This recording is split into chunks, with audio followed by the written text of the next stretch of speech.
Napag-uusapan natin si former Congressman Zaldico. Last Tuesday nagsampa ng kaso. After nagsampa ng kaso, meron na agad na warrant of arrest.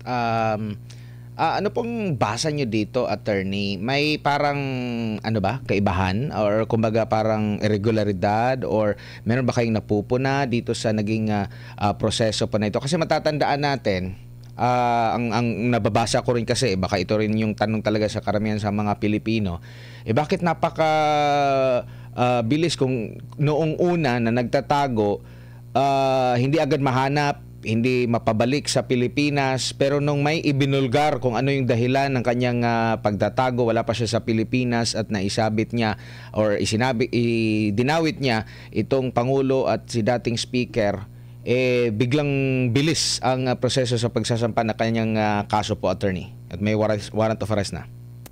Dalawang klaseng kaso ang pwedeng ipataw kay former Congressman Zaldico. Yung una, kaso na ipa-file ng DOJ sa regular courts. Ito'y pwedeng basihan yung estafa, no? Kung saan yung sinabi nilang tapos na project, hindi pala natapos o hindi talaga ginawa, na ghost. Yung pangalawa ay yung corruption, na ito'y ipa-file dapat ng ombudsman sa Sandigan Bayan.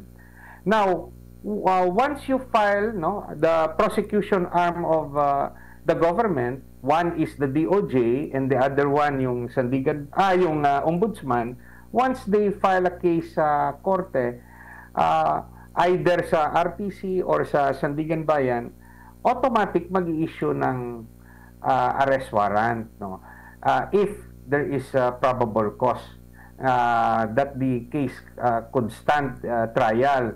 Now, yung tanong at yung makakasagot lang ito, yung abogado ni Zaldico, nabigyan ba ng notice, nabigyan ba ng kopya ng complaint si Zaldico, at properly served ba ito, at nasunod ba ang due process bago, no, dapat i-file yung kaso ng prosecution. Kasi within the prosecution framework, dapat makakatanggap si Zaldico ng complaint at bibigyan siya ng karapatan na sagutin ito. At alam naman natin, no, tayo sa publiko, na wala siya sa ating bansa.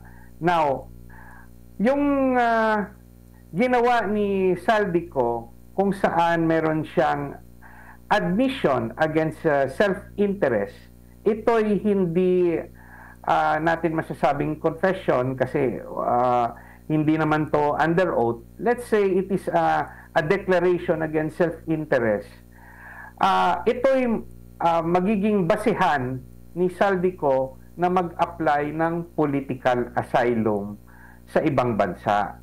Before niya ginawa ito, yung kanyang admission, hindi siya pwedeng mag-file ng political asylum kasi siya ay, let's say, posibleng akusado sa isang corruption case. But sa ngayon, yung kanyang tinuturo ay yung presidente mismo ng Pilipinas, na siya raw ang nag-utos sa kanya. At dahil dyan, nagkaroon na ng rason si Zaldico at gagamitin niya yan, yung kanyang ginawa, para mag-apply ng political asylum. I don't think na mabibilis yung pagbalik niya dito kasi aawayin niya pa yan sa korte kung saan bansa siya nakatira sa ngayon. So, matagal pa to na proseso at pwede pang manalo si Zaldico dahil nga yung kanyang tinuturo na may pakana sa korupsyon ay yung presidente ng Pilipinas.